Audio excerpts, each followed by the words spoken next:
el nombre del terrorista, del asesino. ¿Cómo iba a hacer eso? Pilato entendía que Jesús había sido entregado por celos, que los líderes de los judíos le tenían celos y que eran ellos que instigaban al pueblo a que pidieran a Barrabás, pero Pilato no se encontraba, no encontraba la salida, no sabía cómo no acceder a lo que la gente pedía. Al final, dijo que sí, que llevaran a Jesús para ser crucificado y que soltaran a Barrabás, al terrorista, al criminal número 1. ¿Cómo iba a hacer eso? ¿Cómo era posible que un hombre inocente muriera mientras que un hombre culpable saliera libre? Yo pienso en este hombre Barrabás. ¿Cómo se habrá sentido? Él entendía bien que él merecía el castigo, merecía ser condenado. Bajo la ley romana merecía la muerte. Bajo la ley judía merecía la muerte. Bajo la ley de Dios, y bueno, él sabía que era un pecador. Él sabía lo que había hecho en su vida. Sabía que la muerte era el pago correcto. Ahora Barrabás es un hombre fascinante porque su nombre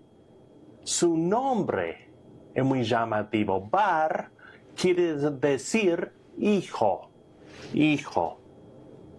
Y Abba, padre. Y juntar los dos es hijo de su padre. Es como llamarlo fulano, cualquier, ¿no? Es un nombre que no es nombre. En inglés usamos el son, ¿no? Para decir que Richardson es el hijo de Richard. Y sería fatherson en inglés, ¿no? No tiene sentido. En español sería hijo. ¿Cómo se llama hijo? Apellido de mi padre.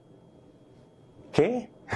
Pero era el nombre, porque Barrabás representa a muchos. Piénsenlo.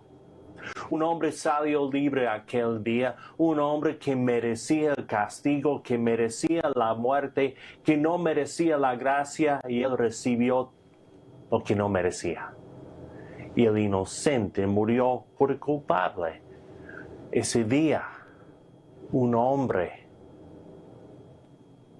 salió libre. Y yo soy ese hombre.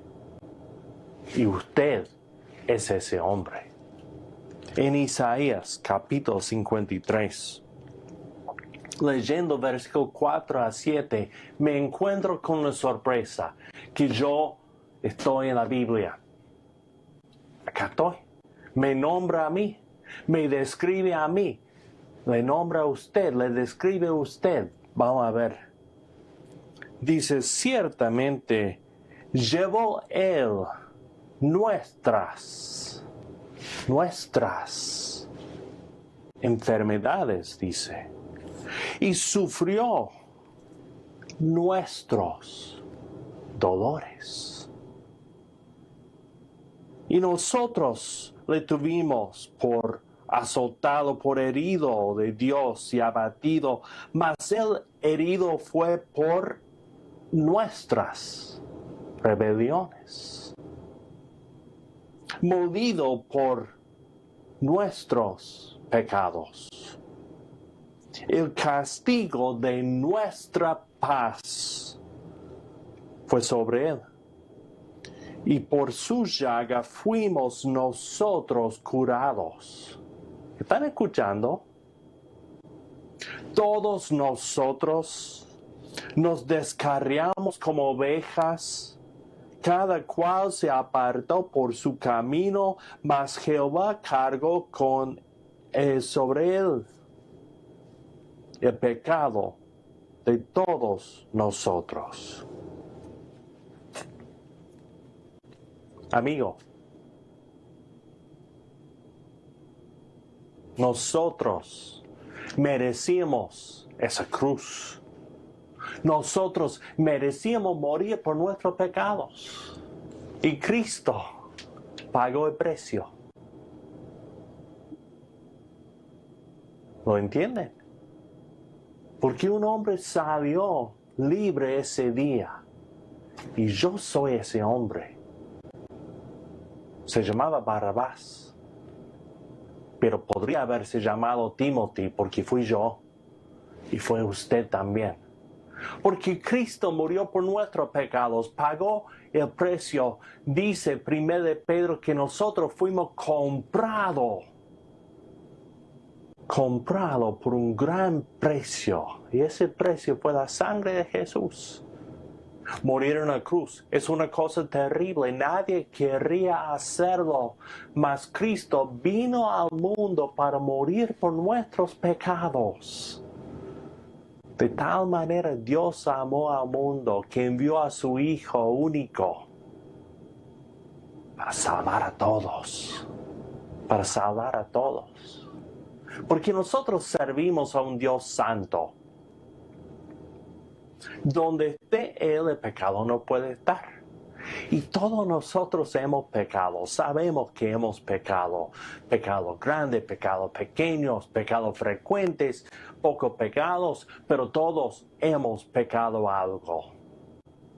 Y con una manchita, con un poco de pecado en nosotros, no podemos estar en la presencia de Dios. Sería la muerte para nosotros, seríamos destruidos. Es como, yo tengo una luz acá.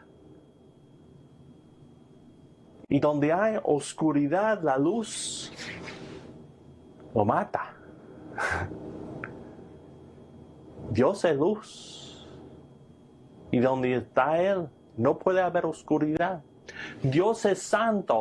Donde está Él, no puede haber pecado.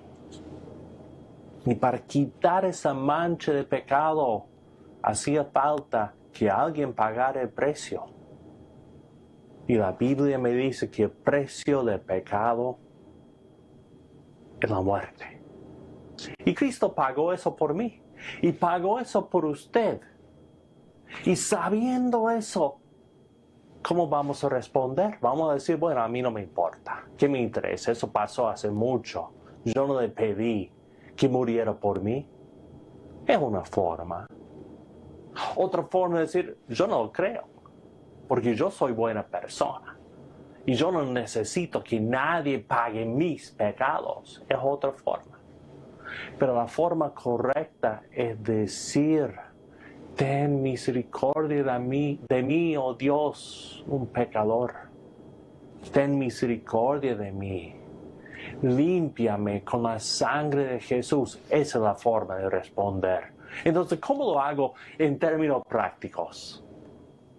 Primero tengo que reconocer que yo soy pecador, porque si no reconozco eso, ¿para qué voy a buscar un Salvador? Pero sabiendo eso, yo vengo con fe, creyendo en Jesús, creyendo que Él es el escogido de Dios para salvar al mundo, creyendo que Él pagó el precio de mi pecado. Vengo con esa fe, pero no una fe intelectual, no una fe que sí, yo acepto que Cristo murió por mí, sino una fe que me lleva a hacer algo, que me lleva a responder esa fe. Esa es la fe salvadora. Entonces yo vengo y confieso mis pecados. Reconozco mis pecados, reconozco que yo he caminado por mi camino, he ido por mi senda. He tomado mis propias decisiones según mis ganas y ahora voy a vivir por Dios, ahora voy a vivir por Cristo. Voy a renunciar a esa vida antigua y cambiar mi forma de vivir. Eso se llama arrepentimiento en la Biblia. Eso es cambiar mi vida a base de un cambio de mente. Y luego Dios me da la oportunidad de sepultar esa vida vieja, sepultarla en agua, y saliendo del agua, de lo que se llama bautismo, ya soy hombre nuevo, nazco de nuevo, soy limpio de pecado y Dios vive en mí. Usted puede recibir eso si viene con fe, si confiesa sus pecados, si decide cambiar su vida y se entrega en las aguas del bautismo. Puede ser bautizado para perdón de sus pecados y para recibir al Espíritu Santo viviendo en usted, y puede llevar una vida nueva. Un hombre salió libre aquel día. No vuelva a la cárcel. No vuelva a la condenación. Tome la mano. Tome la mano al Señor y camine con Él. Vamos a orar. Padre Santo, yo sé que muchos de nosotros necesitamos cambiar nuestra forma de vivir. Necesitamos vivir de acuerdo con ese precio que se pagó por nosotros. Gracias por el sacrificio de Jesús. Gracias por la salvación que Él trajo, y que todos sepamos aprovechar de ella. Gracias, Padre. En el nombre de Jesús. Amén. Busque un cristiano. Busque una iglesia. Dígale: yo quiero vivir por Dios. Quiero recibir la salvación que me da Cristo. Quiero ser bautizado para perdón de mis pecados y para recibir el Espíritu Santo. No dude, no tarde. Hágalo hoy. Que Dios le bendiga. Hola, tengo una invitación especial para ti. Vamos al Calvario, al pie de la cruz de Cristo. Allí hay mucha gente congregada. Están los soldados, muchos religiosos violentos. Está la madre y el discípulo amado del Señor. Está también la multitud de curiosos que observan al crucificado. La escena es muy hermosa para contemplarla solo, pero más que ver, te invito a escuchar lo que Jesús dijo mientras permanecía clavado en esa cruz. Sus palabras podrán darte la esperanza de la salvación y de la vida eterna.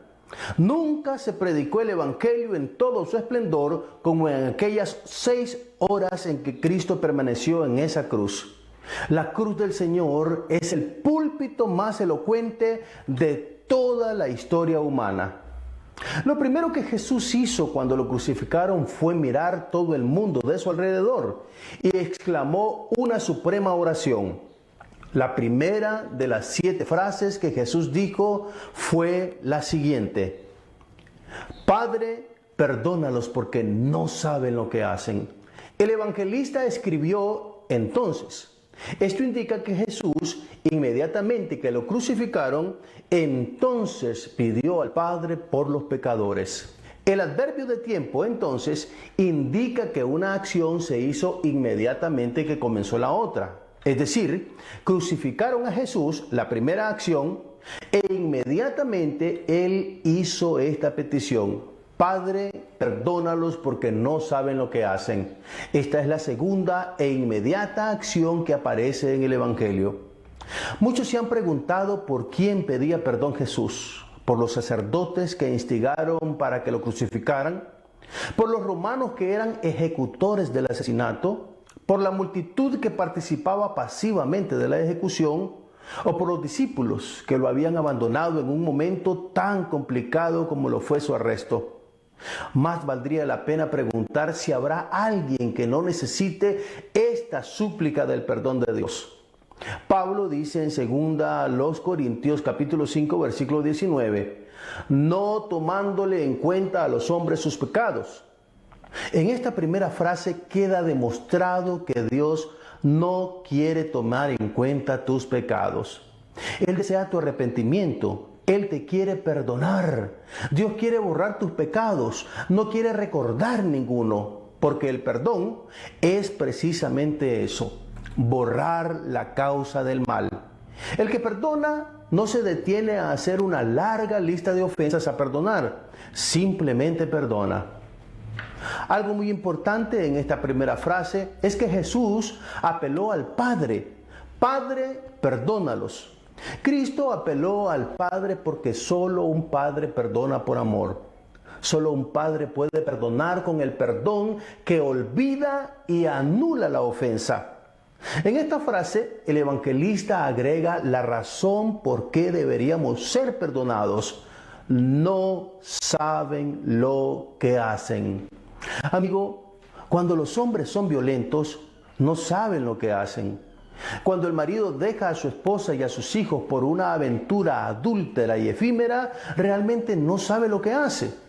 Cuando los hijos se rebelan contra los padres, no saben lo que hacen. Cuando las multitudes claman por justicia social pero atropellan los derechos del resto, no saben lo que hacen. Realmente la ceguera es el pecado del ser humano, la ceguera espiritual. La segunda frase que encontramos es: de cierto te digo que hoy estarás conmigo en el paraíso. Esta frase de Jesús es intensa porque nos muestra el mundo en pequeño en la actitud de las tres personas que estaban crucificadas. Número 1, la actitud del que niega. Si tú eres el Cristo, sálvate a ti mismo. Uno de los hombres que estaba crucificado a la par del Señor fue terco hasta su último momento. Es posible que usted también lo sea y se esté negando a sí mismo la oportunidad de recibir el perdón de Dios. Aquel hombre que con incredulidad habló a Jesús pudo haberse salvado con solo cambiar su expresión. Un simple acento y una coma, ¿qué diferencia habrían hecho? Sí, tú eres el Cristo. Una expresión que demuestra certidumbre de fe, pero tal como está en el Evangelio, si tú eres el Cristo, es una expresión de duda y de condenación. Número 2, la actitud del que busca. Señor, acuérdate de mí cuando vengas en tu reino. El Evangelio está escrito para destacar la grandeza de Cristo y no la de los hombres. Pero no disminuyamos este hecho. Aquel hombre al cual Jesús dirigió estas palabras, hoy estarás conmigo, fue un ladrón. El poder y la generosidad de Jesús para perdonar pecados fueron entregados a un hombre indigno de ese perdón, pero por pecador también indigno de recibir ese mismo perdón. Y recibió el perdón porque este hombre expresa claramente lo que Dios espera de los hombres, de todos nosotros: arrepentimiento según Hechos 17:30. Busque al Señor y arrepiéntase de sus pecados. Si lo hace sinceramente, sin importar la condición en la que usted se encuentre o lo que haya hecho, Dios lo perdonará.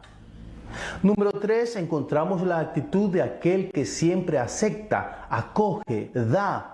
De cierto te digo que hoy estarás conmigo en el paraíso. Aquel hombre pidió solamente un recuerdo: acuérdate de mí. Pero Cristo le aseguró descanso para ese mismo día. Este hombre colocó su fe en alguien que estaba en sus mismas condiciones. Esta fue la primera alma que estuvo en paz con Dios por medio del sacrificio de Cristo en la cruz. Aproveche, mi amigo, la actitud benevolente y perdonadora del Señor. Cristo vino al mundo para eso, para perdonar nuestros pecados. Ahora veamos al Jesús que comprende las necesidades del ser humano en esta tercera frase: mujer, he ahí tu hijo, he ahí tu madre. Era la última palabra que Jesús dirigía a sus seres queridos. Se preocupó no por sí mismo, sino por los que quedaban desamparados. Aunque estaba sufriendo los intensos dolores de la crucifixión, Él tomó el tiempo suficiente para hacer recomendaciones en cuanto al cuidado de su madre. Antes de morir, mostró interés por los suyos. Jesús comenzó adecuadamente su cuidado por los demás. Primero, atendió la necesidad del mundo en aquella frase tan importante: perdónalos. En segundo lugar, atendió la necesidad más inmediata de un hombre que estaba a punto de morir: hoy estarás conmigo en el paraíso. En tercer lugar, atendió la necesidad de su madre, a quien ni sus hijos acompañaban en la fe. He ahí tu hijo, le dijo a su madre. Jesús, mi amigo, es el buen pastor que sabe velar por nuestras necesidades más urgentes. Jesús tiene interés por sus necesidades. No le niegue el derecho de ayudarlo en sus momentos más difíciles, más tristes. Vivimos momentos complicados hoy en día. Es posible que usted esté atravesando por una pérdida, esté sintiendo el dolor de la soledad, la escasez o la enfermedad. Cristo se preocupa por usted y quiere ayudarlo. La cuarta frase, Dios mío, ¿por qué me has abandonado?, nadie ha podido comprenderla plenamente. Por ejemplo, Martín Lutero quedó asombrado por esto y pasó mucho tiempo sin decir nada después de leer esta frase tan intensa y no poder comprenderla. Y es que ningún hombre ha sido completamente abandonado por Dios. Ser abandonado por Dios es el infierno mismo. Jesús vivió la más grande y horrible soledad por ti y por mí. La soledad y el dolor de Jesús en el Gólgota es la forma en la que Él nos trae al reino de Dios. Pagó el precio más alto que se pudo pagar para poder acercarnos al Padre Celestial. En quinto lugar, el Señor dijo, tengo sed. Esta frase no solo es el cumplimiento de la Escritura, sino la demostración de algo muy importante. Cristo fue completamente humano, sintió igual que nosotros y por lo tanto puede comprendernos plenamente. Jesús no es un Dios alejado, escondido en la infinidad de los cielos. Es el Dios que se hizo carne, que habitó entre nosotros y del cual vimos su gloria. Tengo sed es una frase que nos muestra al Jesús humano, al hombre, al que sabía llorar así como también reír. Para poder salvarnos, tuvo que sentir lo mismo que nosotros sentimos y vencer en la carne a la misma muerte. Por eso el escritor de Hebreos capítulo 2, en el versículo 17 y 18 escribió así: por lo cual debía ser en todo semejante a sus hermanos para venir a ser misericordioso y fiel sumo sacerdote en lo que a Dios se refiere, para expiar los pecados del pueblo. Pues en cuanto Él mismo padeció siendo tentado, es poderoso para socorrer a los que son tentados. Querido amigo, Jesús comprende todos nuestros deseos y necesidades. Él conoce y entiende tu dolor, ese sufrir por el que estás atravesando ahora mismo. Él lo entiende y lo sabe muy bien. Consumado es. Es la penúltima frase del Señor en la cruz. Desde la misma eternidad, Dios ha tenido planes para ti. Él ha querido salvarte y darte una mejor vida aquí y ahora. Consumado es significa todo se ha completado. Ese plan eterno de darte salvación y vida se hizo realidad cuando Jesús murió. Las palabras del poeta Juan Bautista Cabrera en el himno Dulces Momentos Consoladores resultan oportunas para evocar la consumación de ese plan de redención para todos nosotros. Percibo su angustia ya terminada. Hecha la ofrenda de expiación, su noble frente mustia inclinada y consumada mi redención. Y la séptima frase, Padre, en tus manos encomiendo mi espíritu, fue un grito desgarrador que aún 20 siglos después podemos escuchar. Aquella voz del Salvador resonó por todo el Gólgota y su espíritu cruzó por las colinas de Jerusalén, atravesó los muros de la ciudad, entró al templo y rasgó en dos el velo que separaba el lugar santo del lugar santísimo. Al lugar santísimo solo entraba una vez al año en el día de la gran fiesta, el día del perdón, el día de Yom Kippur, entraba solamente el sumo sacerdote. Pero ahora el acceso al lugar santísimo, la morada de Dios, ha quedado completamente despejado para todo aquel que quiera entrar y reconciliarse con Dios. El paso glorioso del Espíritu victorioso de Jesús destruyó todas las barreras entre el hombre y su Creador. Concluida la obra, solo le quedaba descansar de ella. Amigo, hay una voz desde el Calvario que aún te llama, te grita que te ama y que quiere lo mejor para ti. Ya Jesús hizo todo por nosotros. Solo nos queda entregarnos a Él de todo corazón y entregar en sus manos nuestro refugio para toda la eternidad. Venga a la sombra de la cruz, que Jesús lo quiere perdonar. El día que crucificaron a Jesús, también ajusticiaron a otros dos con él. Uno de ellos negó, murió en su terquedad. El otro buscó el perdón y la salvación en sus últimos momentos. ¿Cuál de estos dos hombres, cuál de estas actitudes usted? ¿El que niega salvarse o el que busca la compasión de Dios para resolver su eternidad? Entréguese hoy a Jesús. Escuche su voz en la cruz que lo invita a reconciliarse con Dios y acceda a esa vida que desde la eternidad Dios planeó para darle. Querido amigo, busque la iglesia de Cristo más cercana a usted. Nosotros le ofrecemos la información suficiente para establecer una buena relación con Dios. O mándenos un mensaje de texto y con mucho gusto le contactaremos con creyentes cercanos a usted. Iglesia de Cristo de Honduras y el Ministerio Internacional Heraldos de la Verdad deseamos regalarle una Biblia y un curso bíblico. Por favor, solicítelo al apartado 5060, Tegucigalpa, Honduras, o escríbanos al WhatsApp 3289-3031. Denos su nombre, dirección y teléfono, y con gusto le haremos llegar hasta la puerta de su casa una Biblia y un curso bíblico.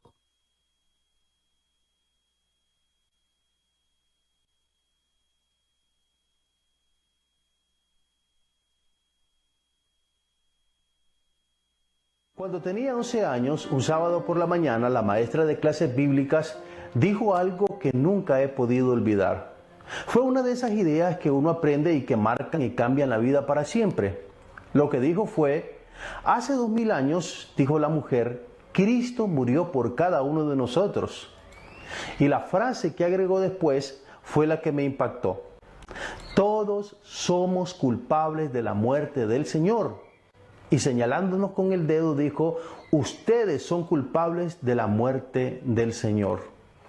Bueno, la forma en que lo dijo fue como sembrar una pequeña semilla de culpa en nuestro corazón. Y por supuesto, el corazón de un niño no está listo para hacerse cargo de semejante responsabilidad, una responsabilidad tan grande como la muerte de una persona. En ese momento surgió en mi conciencia una pregunta que solo pude comprender muchos años después, una pregunta sencilla, elemental, pero razonable para mí como un niño. ¿Por qué yo soy culpable de la muerte de Jesús si ni siquiera había nacido? Eso fue lo que me pregunté. Como niño, ese fue el razonamiento que vino a mi mente. Querido amigo, no solo a los niños les pasa eso. También los adultos solemos llenarnos de duda y confusión. Esto fue lo que pasó con un par de discípulos del Señor, según lo narra Lucas 24, versículos 13 al 35. Ellos iban por un camino rural con dirección a un pueblo llamado Emaús y en su conversación hablaban del acontecimiento del momento, la muerte del Señor Jesucristo. Para el pueblo y para los discípulos había sido una situación bastante difícil de asimilar y 3 días después estos hombres que iban en este camino iban conversando porque su conciencia estaba saturada de esa información. Ellos esperaban que el Señor Jesús fuera ese personaje revolucionario que todo Israel estaba esperando. Querían que Jesús se convirtiera en un gobernante terrenal, el prometido rey de Israel que restauraría el reinado de Israel y convertiría a ese pueblo en un estado independiente nuevamente, como lo había sido en los tiempos de David. Estos discípulos también sentían el dolor de la pérdida, estaban de duelo. Jesús había muerto y ellos estaban asfixiados por el dolor. Recuerden que Jesús pasó más o menos unos 3 años y medio con ellos y compartieron, comieron, conversaron, durmieron a su lado, comieron a su lado, caminaron con él, etcétera. Toda una relación muy profunda que, por supuesto, al serle arrebatado Jesús, para ellos eso significó una asfixia dolorosa. Los por qué venían a su mente después de todo: este hombre, este Jesús, este maestro de Galilea, solo bienes había hecho entre los hombres. No merecía un final como el que 3 días atrás había tenido a manos de las autoridades romanas. Amigo, nadie en esos momentos comprendía esa muerte inútil para ellos, sin sentido. Su entendimiento no lograba obtener un poco de luz sobre ese asunto. hasta que su plática, la conversación que llevaba en el camino, se vio interrumpida por un hombre joven, diferente, sabio y sereno, quien parecía como que estaba desinformado de los últimos acontecimientos del pueblo, puesto que desconocía el tema y por lo tanto mostraba un semblante jovial, lleno de optimismo, todo un contraste con ellos y la conciencia de tristeza que embargaba a todo el pueblo, principalmente a los discípulos del gran maestro recientemente asesinado. Cuando Jesús se acercó a ellos, les preguntó: ¿qué vienen discutiendo por el camino? Esta fue la forma en la que el Señor vivo se les presenta a estos confundidos hombres para iniciar una plática con ellos. Los dos cabizbajos y sorprendidos de que el forastero desconociera los acontecimientos, comienzan a narrarle lo sucedido porque ellos necesitan transmitir un poco ese dolor que están sintiendo en su corazón por la muerte de su Señor. Ellos trataban de transmitir su tristeza al joven usando un tono melancólico para que el muchacho también se conmoviera al ver el dolor que ellos sentían. Bueno, en cierta forma es parte de la naturaleza humana querer transmitir nuestra tristeza. Queremos que todos se den cuenta que sufrimos, que estamos confundidos, dolidos, que las cosas que nos ocurren están siendo bastante complicadas para nosotros. Queremos que todos se den cuenta de lo que nos está pasando. Es como si nos sintiéramos bien contando nuestra tragedia. Por ejemplo, usted ha podido notar que después que las personas hablan de lo que les pasa, se sienten un poco mejor. Y no es porque van superando el sufrimiento, sino porque ya lo han dado a conocer. Entonces el tono que usaban para describir la violenta muerte del Señor procuraba transmitir al joven ignorante la tristeza que ellos sentían, intentando que él también llegara a conmoverse al igual que ellos. Bueno, la sorpresa de estos hombres fue grande cuando, después de describir lo que las autoridades religiosas y políticas habían hecho con el Señor, el hombre responde de la siguiente forma. Fíjese bien lo que responden ellos. Y es increíble porque ellos no esperaban esta respuesta. Ellos cuentan su dolor y esperan comunicarle su tristeza también a este hombre. Pero la respuesta de este hombre también para los lectores es sorprendente. Él dijo de la siguiente forma: «Qué torpes son ustedes y qué tardos de corazón para creer todo lo que han dicho los profetas». Wow, eso que dijo Jesús al sentimiento de los hombres es increíble. Ellos estaban esperando una respuesta diferente y Él lo que hace sencillamente es martillarles, como dándoles a entender que ellos tenían una cerrazón de cabeza y de conciencia que, bueno, no se puede describir con palabras. Qué tardos y qué torpes, dijo Él, que son ustedes para entender lo que han dicho los profetas. Amigo, la mayoría de nosotros somos así. Tardos para entender el propósito del sufrimiento, la importancia del dolor. Y esto pasa, ¿sabe por qué? A lo mejor en este momento usted esté pasando una situación complicada, un dolor difícil, una pérdida, una tristeza, una enfermedad, algo que lo está agobiando de una forma increíble. Esto pasa porque nos centramos en el problema, en vez de dirigir nuestros pensamientos a las posibles soluciones. Lo que hacemos es lamer nuestras heridas, recordar nuestro pasado, recordar la forma en que esa persona nos habló si tanto la queríamos, recordar el daño que nos hicieron.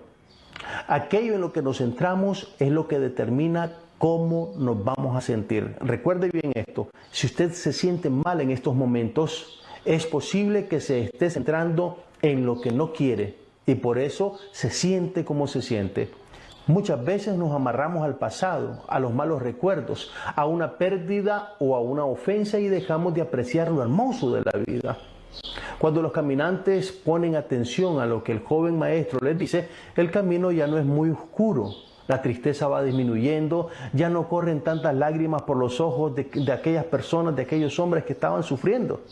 Amigos, si tan solo usted escuchara la voz del Señor, muchas cosas en su vida podrían cambiar. Deje de escuchar esa voz estridente de su dolor, de la amargura, de la tristeza.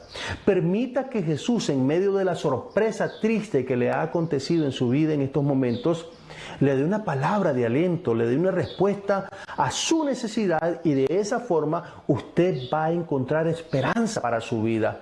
permita que la voz de Jesús llegue a su corazón y llegue a su conciencia. El estado de ánimo de los discípulos es comprensible, por supuesto, porque era natural, sentían tristeza por la muerte de Jesús. No comprendían el significado que ésta tenía para ellos y para el resto de la humanidad. Ahora, quiero aclarar un poco el sentido de esta muerte del Señor Jesús, porque Él dijo lo siguiente: los discípulos estaban tristes porque no habían comprendido lo que Él había dicho. El Hijo del Hombre no vino para que le sirvan, sino para servir y para poner su vida en rescate por muchos. Mateo capítulo 20, versículo 28. Según este versículo, Jesús nació para morir, y era ese propósito que los discípulos no entendían. Probablemente las situaciones que usted está atravesando en este momento tienen un propósito que usted no entiende y por eso en este momento usted esté sufriendo. A la vez, si nosotros quedamos sin entender su muerte, jamás podremos beneficiarnos de ella. Quiero entonces explicarle el significado de la muerte de Jesús para que usted pueda aprovecharse de esa muerte. Y a lo mejor, al finalizar esta plática, usted podrá entender que sus problemas y sus dificultades también tienen sentido, también tienen importancia y de esa forma les sacará provecho. Primero, el sacrificio de Jesús tiene significado espiritual. Y esto era lo que no entendían sus seguidores. Por eso quedaron abatidos cuando Jesús murió. ¿Cuál es entonces la interpretación de este evento, de la muerte de Jesús? Que ese evento fue un acto expiatorio, de redención y de rescate. La muerte de Jesús no era una muerte política. La muerte de Jesús era un acto espiritual de beneficio para toda la humanidad, para usted y para mí. Déjeme explicarle esto un poco más detalladamente. Jesús dijo que todo el que peca es esclavo del pecado en Juan 8:34. Es decir, el pecado ejerce control sobre la voluntad de la persona que se somete a él. Por ejemplo, muchas personas que son dominadas por algún vicio suelen decir de la siguiente forma: yo dejo esto cuando quiera. Lamentablemente, esa no es la realidad, porque uno es esclavo de aquello que lo domina, dice segunda de Pedro capítulo 2, versículo 19. El primer gran perjuicio que causa el pecado es el dominio sobre el hombre. Y en muchos casos, el pecado minimiza al ser humano de manera exagerada. La consecuencia fatal del pecado es lo que dice Pablo: la paga del pecado es muerte, según Romanos 3:23. Mal paga el diablo a quien bien le sirve, dice el refrán. En el caso del pecado, esto se aplica literalmente. Querido amigo, pecar es como ejercer un trabajo y al final el pago que se recibe por ese trabajo es la muerte, la condenación eterna.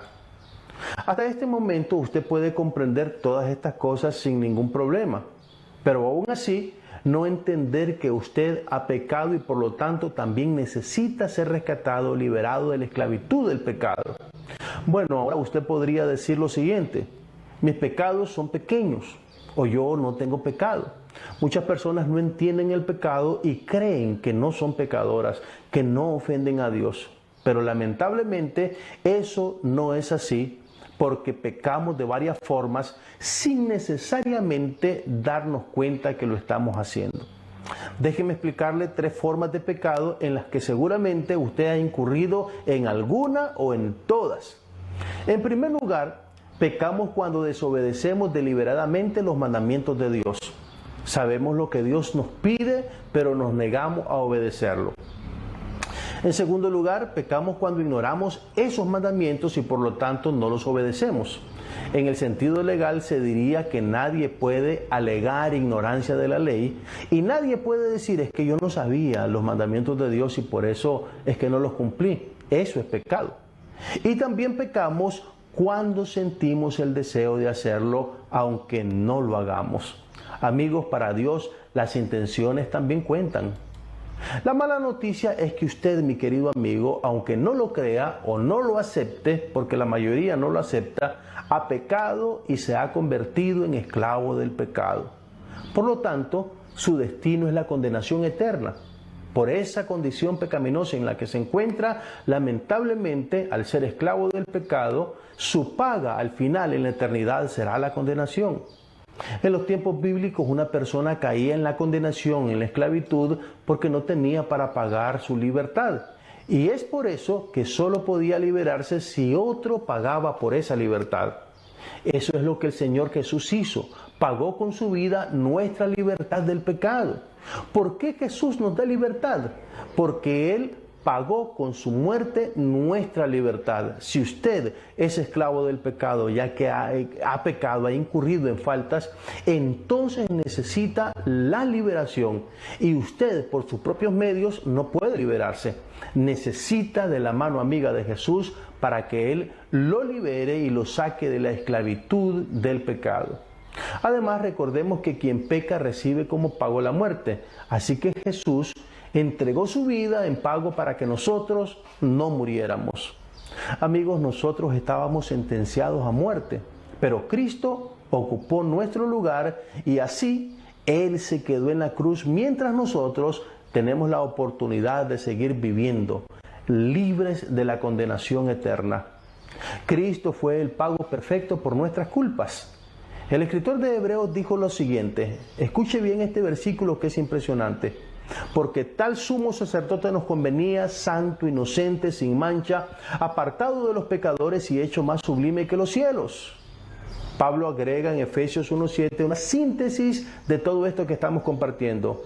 En Cristo, gracias a la sangre que derramó, tenemos la liberación y el perdón de nuestros pecados. Usted, si aprovecha la sangre, la muerte de Cristo, tiene también el perdón y la liberación de sus pecados. Amigo, el hombre no puede hacer nada para superar la condenación a la que está destinado, pero Dios sí. Cuando Adán y Eva pecaron, procuraron cubrir su desnudez cosiendo hojas de higuera en forma de delantales, dice Génesis capítulo 3, versículo 7.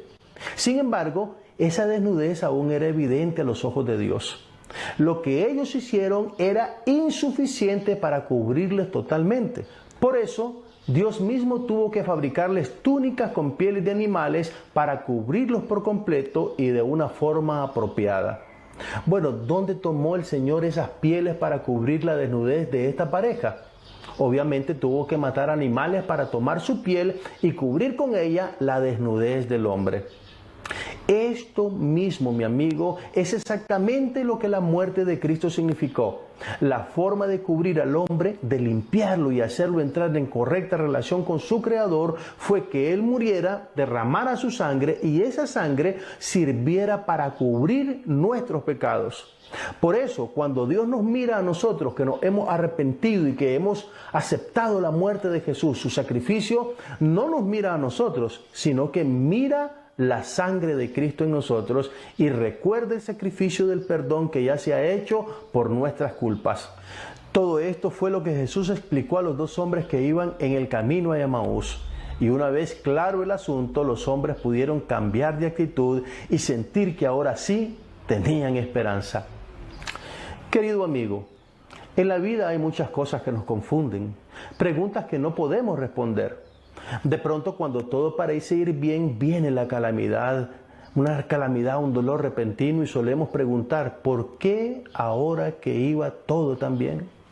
Amigo, no se deje confundir por el sufrimiento y el dolor. Cristo quiere caminar a su lado para ayudarle a comprender, para decirle cuál es el significado de las cosas que ocurren. Sobre todo, Él quiere que usted entienda su muerte. Querido amigo, quiero decirle algo. No para hacerlo sentir culpable, sino para ayudarlo a tener esperanza. Jesús murió por usted. Usted no es el culpable de la muerte del Señor. Usted, mi amigo, es el beneficiario de esa muerte. Los resultados de la muerte de Jesús puede disfrutarlos ahora. Esa muerte no debe generar confusión, ni tristeza, ni culpabilidad en su corazón. Debe generar gozo, alegría y esperanza. Querido amigo, busque la iglesia de Cristo más cercana a su localidad. Nosotros queremos compartir con usted información importante que le ayudará a aprovechar la muerte de nuestro Señor Jesucristo en su beneficio. Acuérdese, Todos hemos pecado y esa muerte le ayudará a usted a liberarse y a tener la esperanza de la salvación y la vida eterna.